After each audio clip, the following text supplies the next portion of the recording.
Hola friends! This video is all about why I believe the Crimes of Grindelwald still carries the title Fantastic Beasts. In the first film, we were introduced to a lot of new magical creatures, and it was in fact the magical creatures and one Newt Scamander who saved the day. Because Newt had knowledge about these wonderful animals, he was able to use them for the betterment of the wizarding world and to capture Grindelwald. In the second film, however, it seems like these creatures are more like a highlight rather than the stage center for this film, that their role seems insignificant, when in actuality they are quite significant, especially in moving the story along. So examples include the Niffler, helping to find Tina, and then also stealing the blood pact at the end of the film. We have the Zowu that helped Newt and Tina and Lita out of a difficult situation.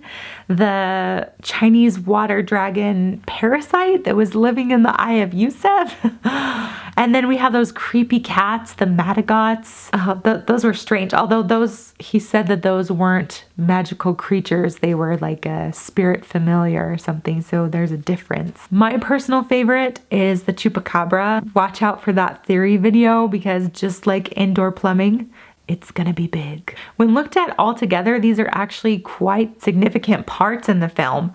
And so I think that warrants this name being called Fantastic Beasts, but I also feel that Rowling had another reason for naming this film Fantastic Beasts.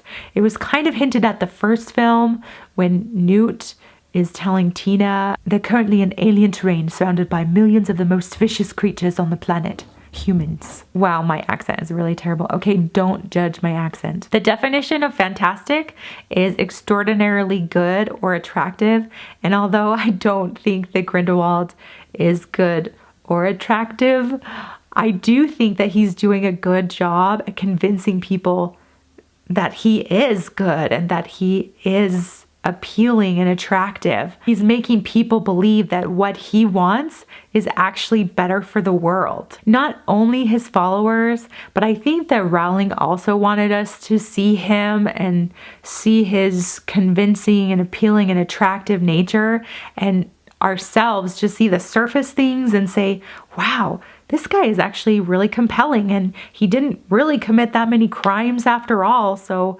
what's really wrong with him? What were his crimes again? I'm going to talk about what his crimes are in an upcoming video, but I wanted to talk about this kind of double meaning of Fantastic Beasts. Who are the Fantastic Beasts in this film?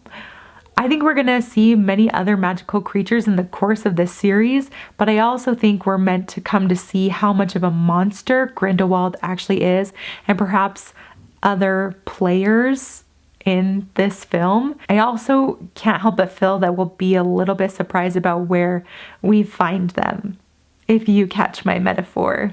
I would love to know what you think down below. If you haven't subscribed, please do. It would be fantastic to have you. Okay, I mean, that was really dumb. Anyway, we'll see you guys next time. They're being hunted by the worst creatures known to man. He says something like that.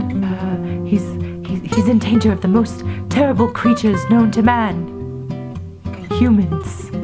I don't know what he says actually. I need to check that one out. They're in a new place surrounded by the most evil creatures. They're currently in alien terrain surrounded by millions of the most vicious creatures known to man. Oh, known to man. Oh, I'm like making these things up. Oh my goodness, Newt, I'm sorry. Can't even quote you right.